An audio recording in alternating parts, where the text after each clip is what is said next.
এই তো সামনে একজন দাদা বাইক ঠেলে নিয়ে যাচ্ছে, নিশ্চয়ই বাইকে তেল শেষ বা কিছু প্রবলেম হয়েছে। চলুন দাদাকে একটু হেল্প করা যাক। দাদা কি হয়েছে?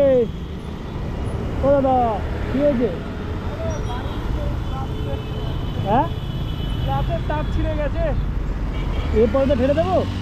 দোকান পর্যন্ত ঠেলে দেবো? গ্যারেজ পর্যন্ত জানো? হ্যাঁ, করতে জানো? হ্যাঁ হ্যাঁ, তুমি বসো, আমি চালিয়ে দিই।